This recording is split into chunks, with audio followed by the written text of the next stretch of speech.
Minasan, konnichiwa. How's it going? I thought I'd tell you about my first day, or my first night, my first day in Japan.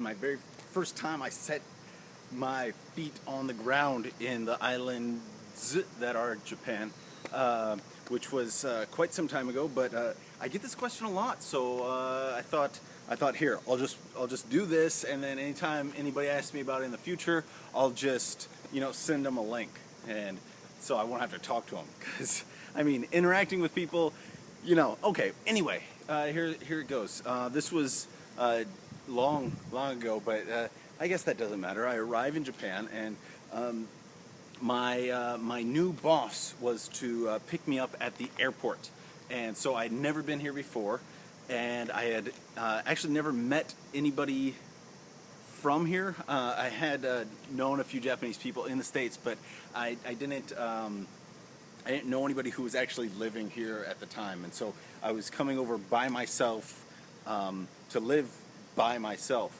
And the only point of contact, the only person of contact or group of contact was with the company that had hired me from the States. I was in the States and they hired me while they were in Japan, and I did phone interviews for this job, and so it was kind of interesting. I never actually met the people I was going to be working with or for. Anyway, so I arrive at the airport, and so my new boss is supposed to pick me up, and first thing I noticed was that he wasn't there, nowhere to be found. Which is disheartening for me, being in a new country for the first time, and to move and live, and nobody's at the airport to meet you. Second thing I noticed was that everyone was Japanese, but that didn't shock me really. I was kind of expecting that. Anyway, about half hour, 45 minutes later, he shows up. Hey, come on, get in the van. So he's got a van, and he throws all my stuff in there, and then we're off. And so it was I'm jet lagged, and it's nighttime, and he's late and had me worried, and he's just like, get in. And very nice guy, but not the most organized feller.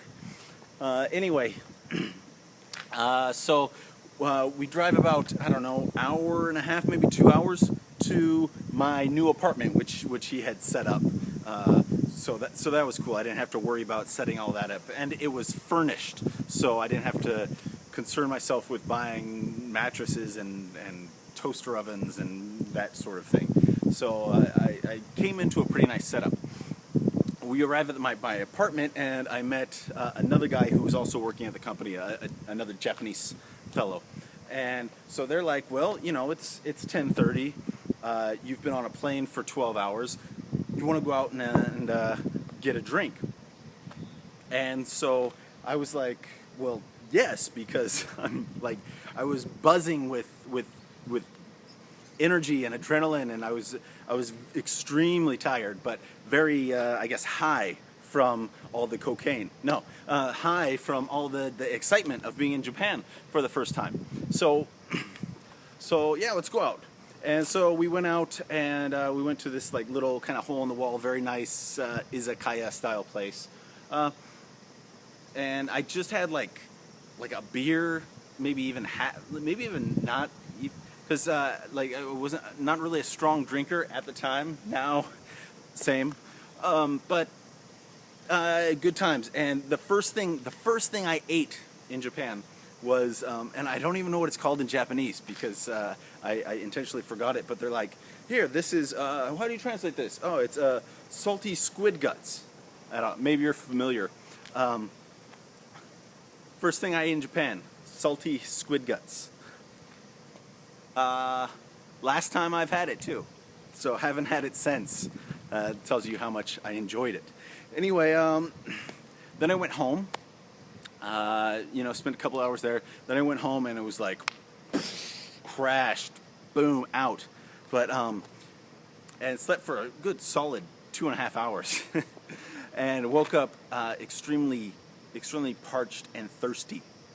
And those both mean the same thing, but very thirsty, and still kind of jet laggy, and and not all the way there. So I open the refrigerator, and there's a grape drink, a very tall grape drink, and I'm like, wow, awesome! I love grape soda.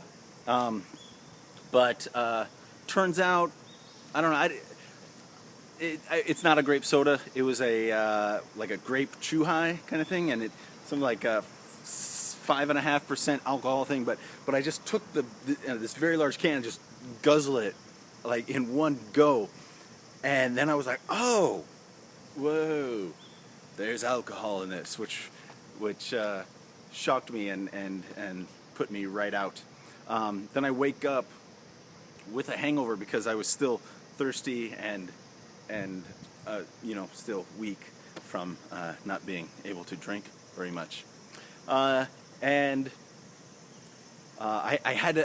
to work the next day. I arrived in Japan, got to my apartment at 10:30 at night, went out drinking, and then had to work the next day. That's how cool my boss was. It was an easy day, but I don't know what else I would have done, to tell you the truth. But and he turned out to be a nice guy. But that's how it went. That was my first day in Japan. Nothing to write home about. But my phone fell. Oh, I guess that's it. We'll finish. That's it. I'll be around. Hopefully you will be around. I bid you adieu. Bye-bye.